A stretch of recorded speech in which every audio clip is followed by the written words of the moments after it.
Hello everyone, कैसे हैं आप लोग। आई होप आप लोग बहुत अच्छे होंगे और आपका फिर से स्वागत है मेरे इस चैनल में। और आज हम लोग मैथ्स क्लास नाइन्थ, उसका चैप्टर नंबर 6 जो है हमारा लाइंस एंड एंगल्स, उसके कुछ बेसिक कॉन्सेप्ट्स को करेंगे। क्योंकि जब हम ये चैप्टर करेंगे तो आप लोग को कुछ बेसिक्स इस चैप्टर के क्लियर होने चाहिए, तभी जाके आपको वो चैप्टर काफ़ी ईजी लगने लगेगा। तो इससे पहले कि हम लोग ये चैप्टर स्टार्ट करें 6.1 6.2 करें, आप लोग को बेसिक कॉन्सेप्ट मैं आज बताने वाली हूँ। तो आप लोग इसको ध्यान से देखिएगा। आइए हम लोग देखते हैं। सबसे पहले हम लोग को टाइप्स ऑफ एंगल्स देखना है कि किस किस तरीके के एंगल्स होते हैं। टाइप्स ऑफ एंगल्स, वैसे तो आप लोग को पता होगा कि किस किस तरीके के एंगल्स होते हैं। सबसे पहला एंगल होता है अक्यूट एंगल, जो हमको पता होना चाहिए ना। अक्यूट एंगल, नाम ही गया अक्यूट, क्यूट सा एंगल। क्यूट का एंगल, एक्यूट एंगल ऐसे एंगल जो लेस देन 90 डिग्री होते हैं। फॉर एग्जांपल, अगर मान लो कोई एंगल 45 डिग्री है, एक्यूट है। 60 है, एक्यूट है। 89 है, एक्यूट है। 80 है, एक्यूट है। 10 है, एक्यूट है। तो ये सारे एंगल्स जो लेस देन 90 डिग्री हैं, वो सारे एंगल्स क्या कहलाएंगे? Acute angle. फॉर एग्जाम्पल, मैंने ये बेस लाइन बनाई है, ठीक है, ये मेरा सेंटर है। ये जो मैंने एंगल बनाया, ये क्या है? Acute angle. देखिए 90 डिग्री से छोटा, 90 डिग्री का मतलब होता है बिल्कुल जो स्ट्रेट लाइन जो परपेंडिकुलर जा रही है किसी बेस लाइन के ऊपर, ये बनाता है 90 डिग्री का एंगल। बट ये हमारा एक्यूट नहीं है, इससे छोटे होने चाहिए। 89 भी चल जाएगा, इतना भी चल जाएगा, इतना भी चल जाएगा, इतना भी चल जाएगा। ये सारे क्या हैं बेटा आप लोगों के?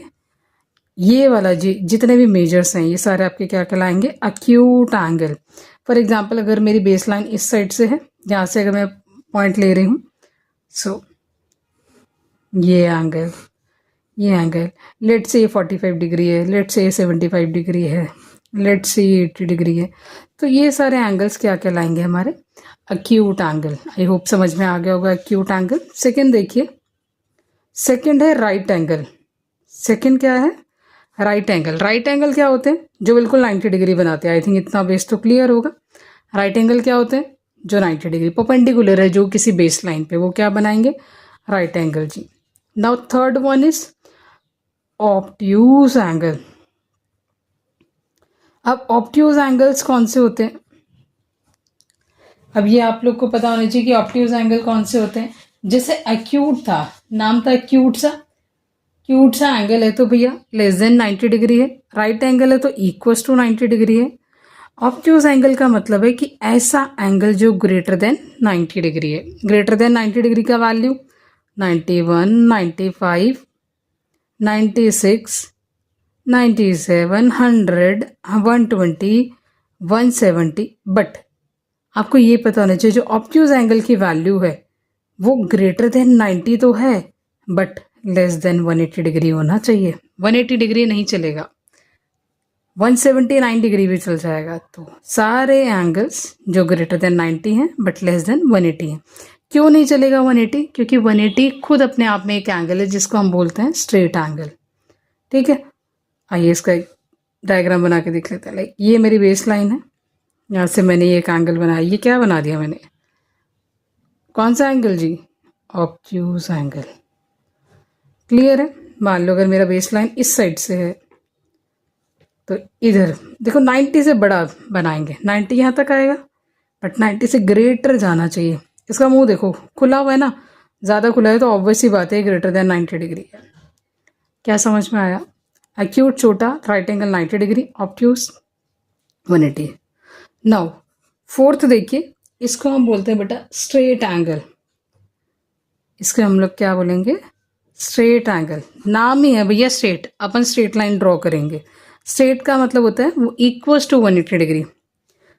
ये सेंटर है, ये जो पूरी बेस लाइन है, this is my straight angle.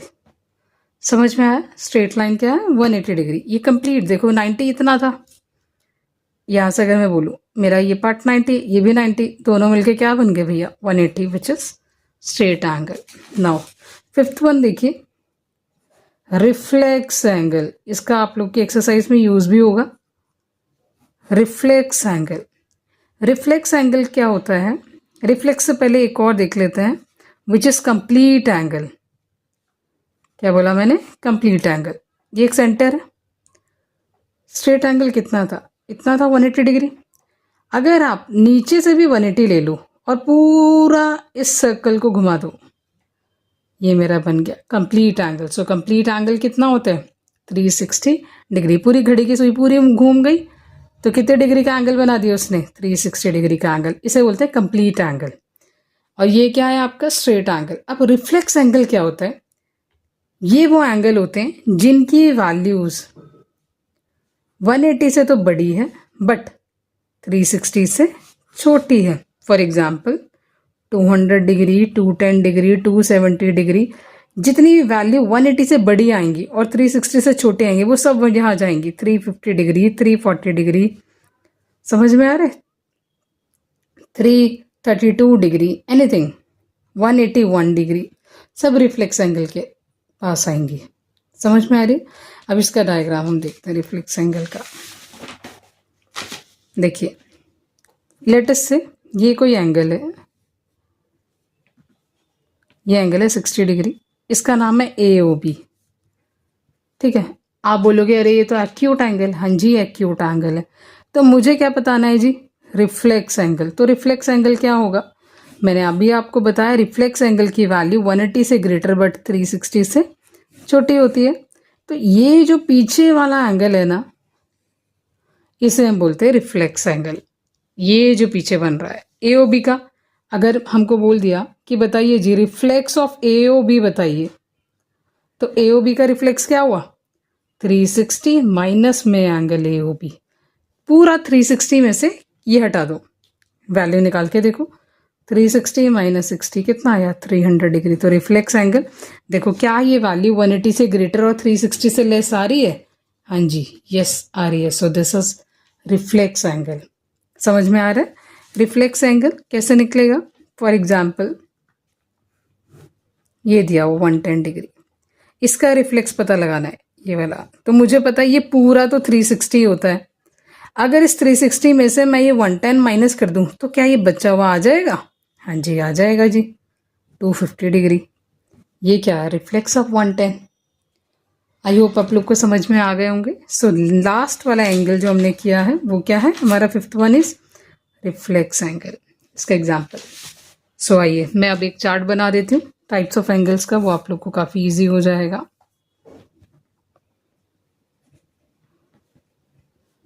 Types of angles, सबसे पहले हमने क्या देखा जी?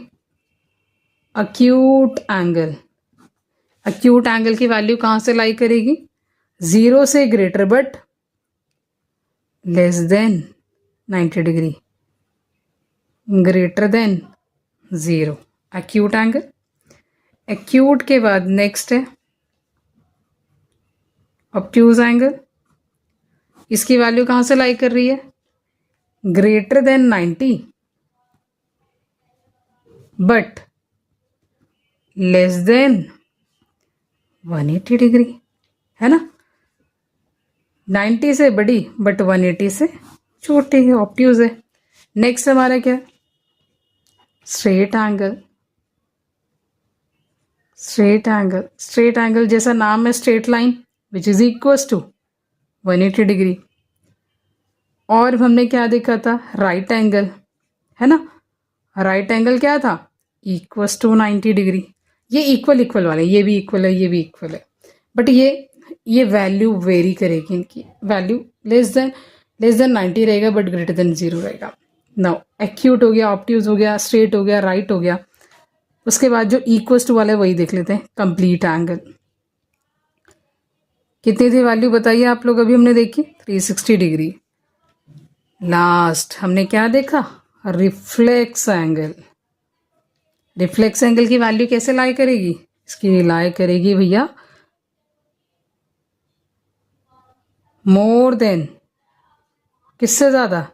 या greater than 180 degree and less than 360 degree. So value lies between 180 to 360, इन दोनों के बीच की वैल्यूज आएंगी। आई होप ये सारे टाइप्स ऑफ एंगल समझ में आ गए होंगे क्योंकि इनका यूज होगा, हालांकि रिफ्लेक्स एंगल का यूज होगा, बाकी एक बेसिक नॉलेज थी। आइए नेक्स्ट कॉन्सेप्ट और देखते हैं।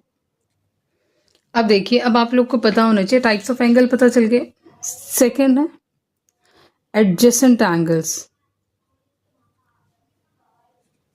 अब ये कौन से एंगल्स होते हैं? ये वो एंगल्स होते हैं जिनकी एक कॉमन आर्म होती है। फॉर एग्जाम्पल, मैं एक एग्जाम्पल दे देती हूँ आपको, उससे क्लियर हो जाएगा।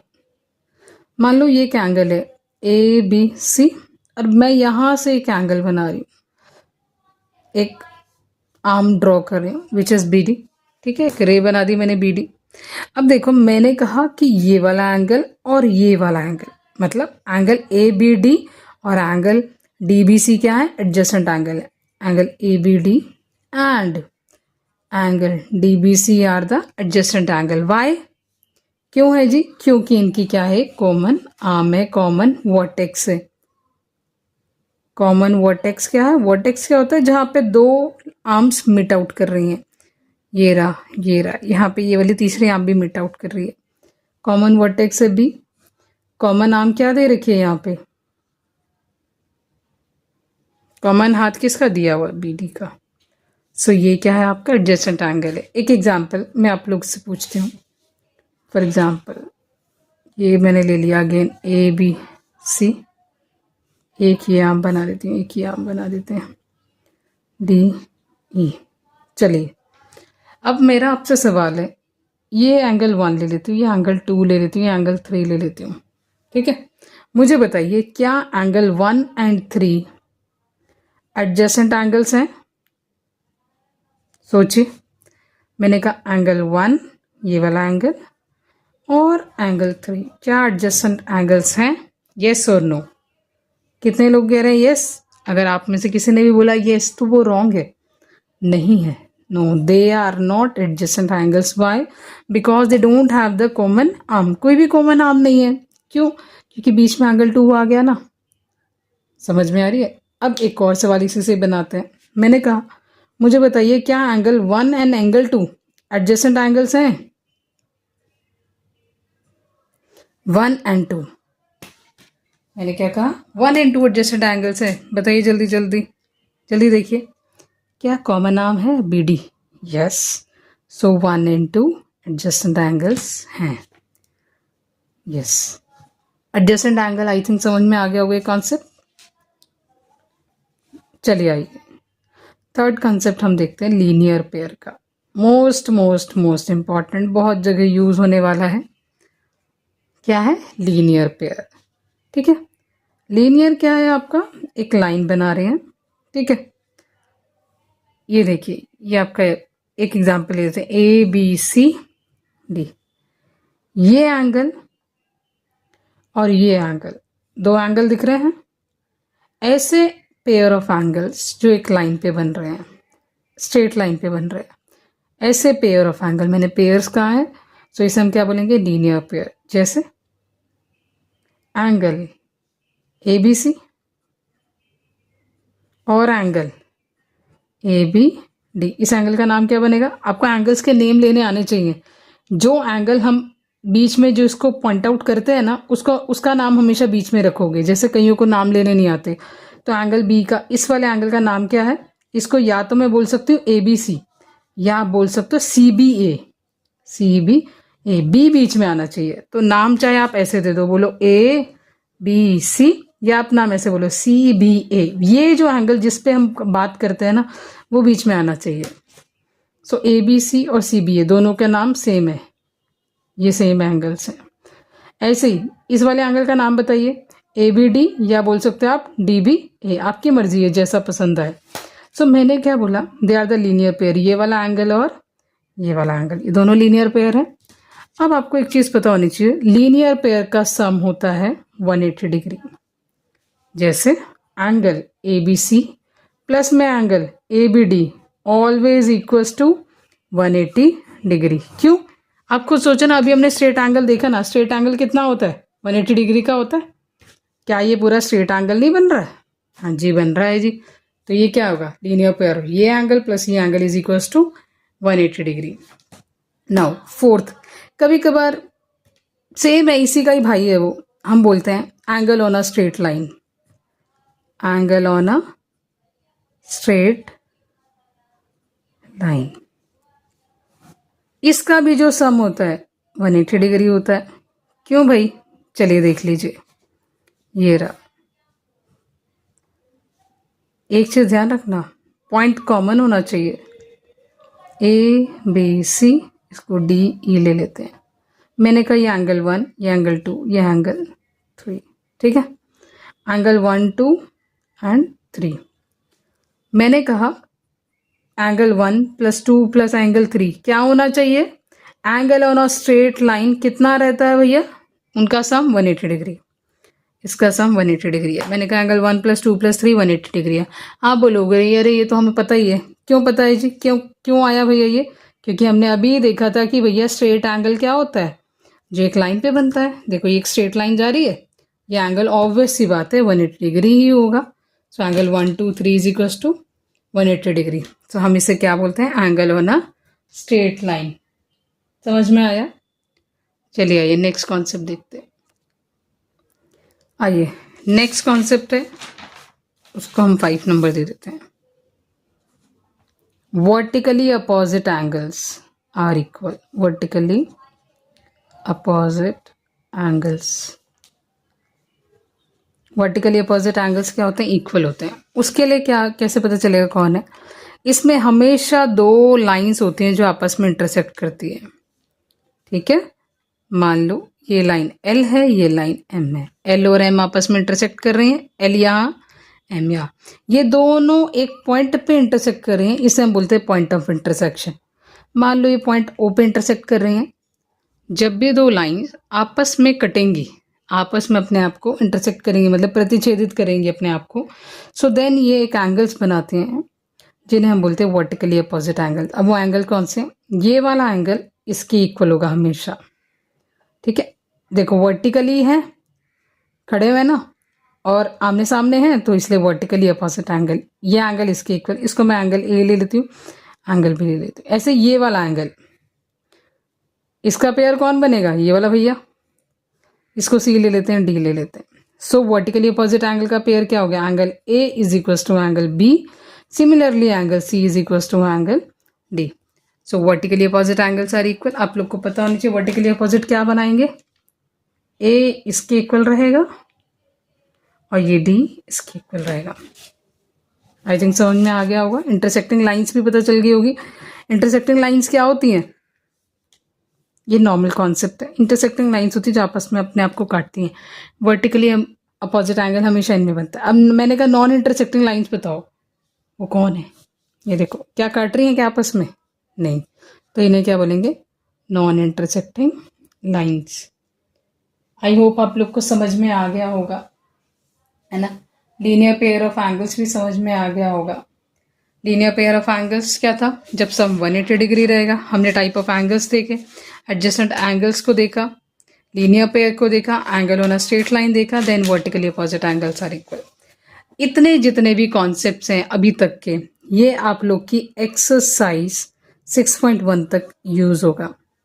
आपकी एक्सरसाइज 6.1 तक जितने भी कॉन्सेप्ट चाहिए वो सारे यहीं तक हैं। अगर आप इन कॉन्सेप्ट्स के साथ 6.1 स्टार्ट करोगे, पूरा बहुत अच्छे से समझ में आएगा। नेक्स्ट आइए, नेक्स्ट अब मैं आप लोग को कुछ कॉन्सेप्ट्स करा रही हूँ, concept based on parallel line. ऐसे कॉन्सेप्ट्स जो किस पर हैं, पैरेलल लाइन पे। पैरेलल लाइन मतलब आप लोगों की एक्सरसाइज है 6.2, उस पे ये कॉन्सेप्ट सब यूज होने वाले हैं, ठीक है। चलिए अब हम 6.2 के लिए जो जो कॉन्सेप्ट चाहिए उसको देख लेते हैं। पैरेलल लाइन के लिए इनके कॉन्सेप्ट, ठीक है। हालांकि जब आपका बचपन था, बचपन इन द सेंस 6, 7, 8 में आप लोगों ने सीखा होगा, बट कई बच्चों के ऐसा होता है कि बेस सही नहीं होता, तो उसमें आप लोग का हेल्प करेगा। चलिए हम स्टार्ट करते हैं।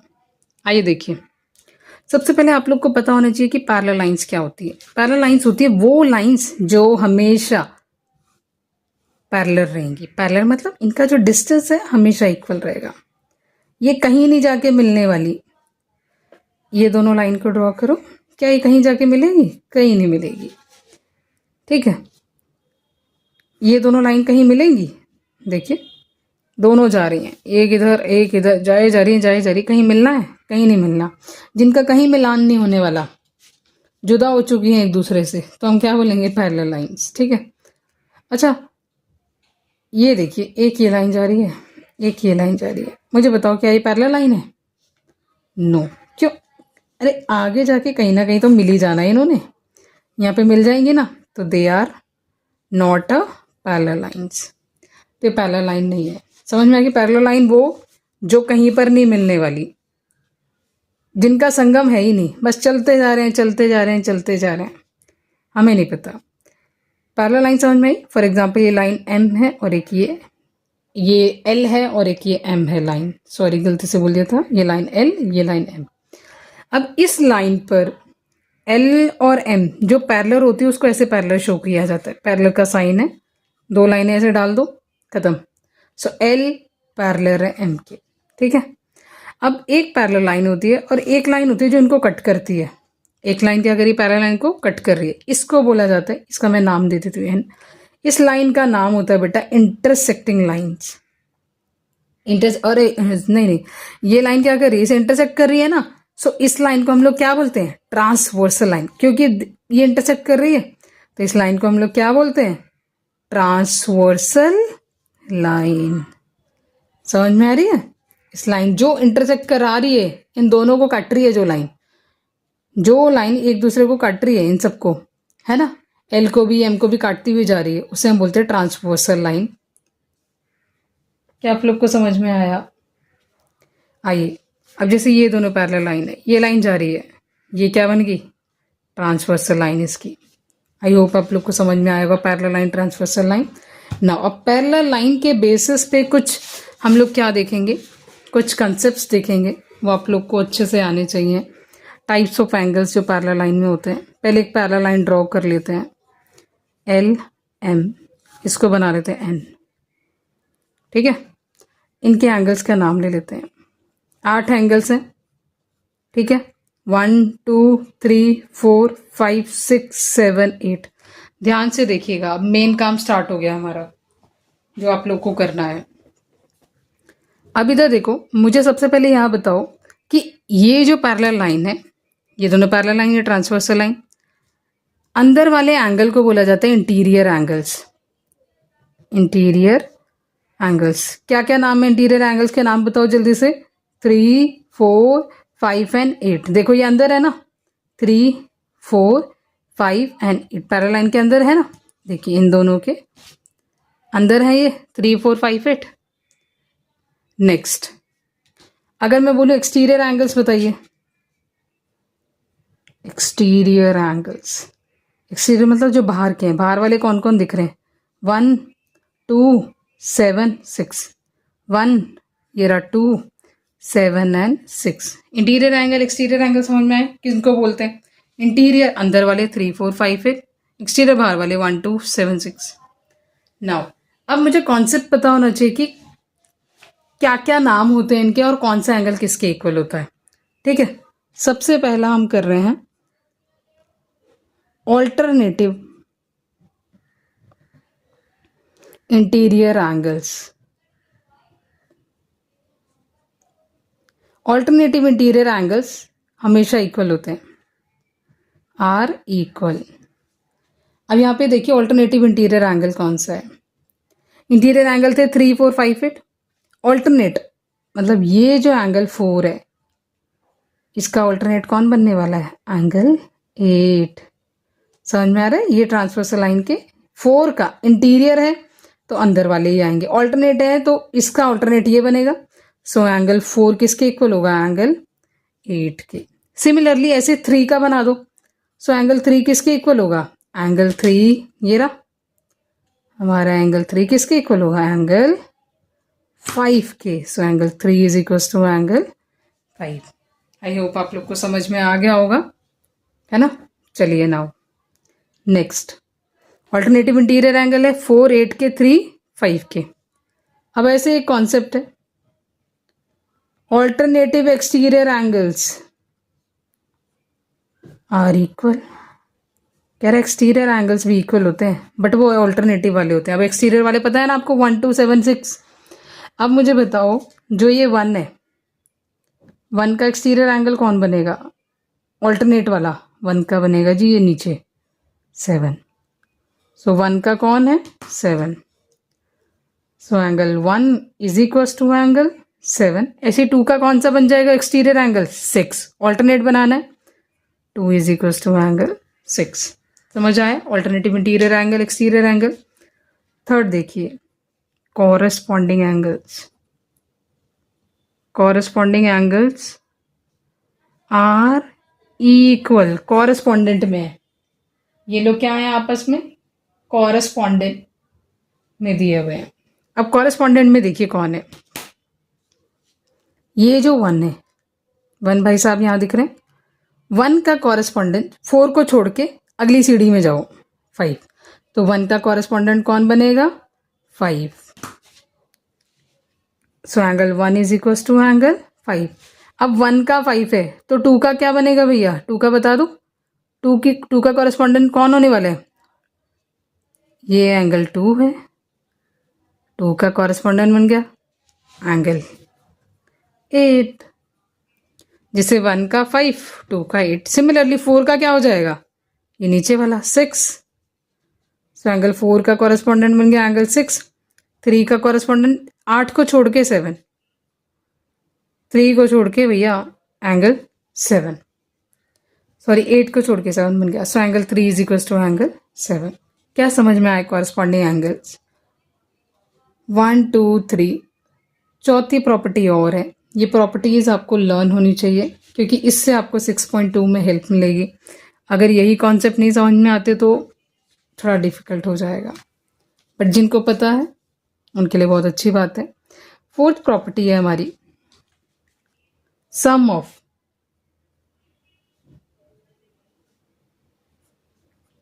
To interior angles on the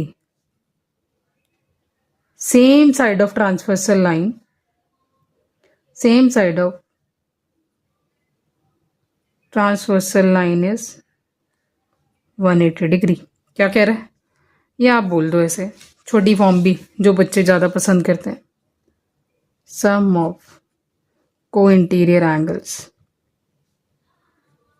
is 180 degree. अब इस कथा का मतलब क्या है, इस कथा को समझो ध्यान से। कह रहा है सम ऑफ टू इंटीरियर एंगल, कह रहा है 2 इंटीरियर एंगल का सम है, बट वो 2 इंटीरियर एंगल कौन से होने चाहिए? On the same side of transversal line, transversal line के सेम साइड में होने चाहिए, तो उनका सम होता है 180 डिग्री। अब यहाँ पर देखो, अब इसको हम समझते हैं अपने डायग्राम में। 1 and 2 same side of transversal line, मतलब ये साइड है, एक साइड लेफ्ट है, एक साइड राइट है ना। यहाँ पर देखो कह रहा है इंटीरियर एंगल्स का सम, मतलब ये एंगल 4 प्लस एंगल 5, इनका अगर हम सम बोलें तो कह रहा था sum of two interior angle on the same side of transversal line, transversal line के सेम साइड में, कह रहा है इसका सम होता है जी 180 डिग्री। क्या मतलब? अच्छा 4 + 5 is equal to 180 degree. Similarly यहाँ पर 3 + 8 क्या हो जाएगा? 180 degree. So 3 angle 3 plus angle 8 is equal to 180 degree. So यहाँ पे हम लिख देंगे एंगल 4 प्लस एंगल 5 दोनों ही एक साइड पे बने हुए एंगल हैं, इज इक्वल टू 180 डिग्री।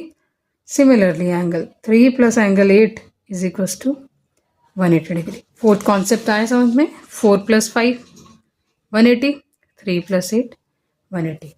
समझ आ गया?